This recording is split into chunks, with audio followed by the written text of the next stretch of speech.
আল্লাযীনা আমানু, ও ঈমানদাররা আমাকে তোমরা ভয় পাও, ভয় পাও, ভয় পাও।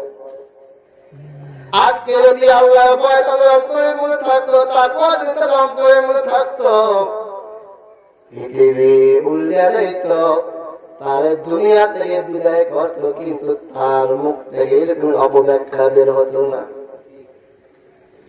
কিন্তু তাদের সিনার মধ্যে তাকওয়া নাই, আল্লাহর ভয় নাই। আর যাদের সিনার মধ্যে আল্লাহর ভয় নাই, তারা দুনিয়ার মধ্যে যা মন চায় তাই করতে পারে, কেউ তাদের বাধা দিতে পারে না।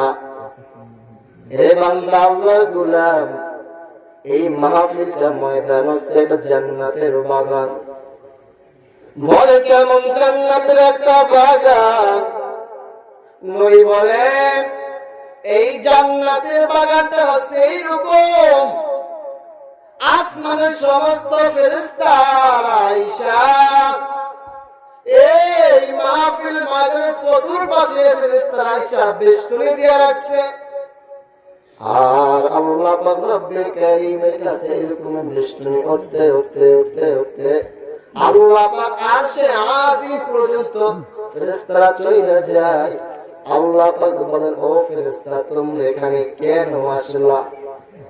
ফেরেশতা ডাক দিয়ে বলেন, মালিক, আপনি জমিনের দিকে তাকিয়ে দেখেন, ওই দুর্গাপুর মাঠের দিকে আপনি তাকান, আপনার কতগুলা আশিকিন বান্দা, গুনাহগার বান্দাগুলো মাঠের মধ্যে বৈশা কি যেন আপনার কাছে চাইতেছে।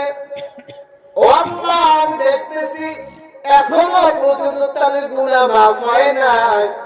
ও আল্লাহ, যতক্ষণ পর্যন্ত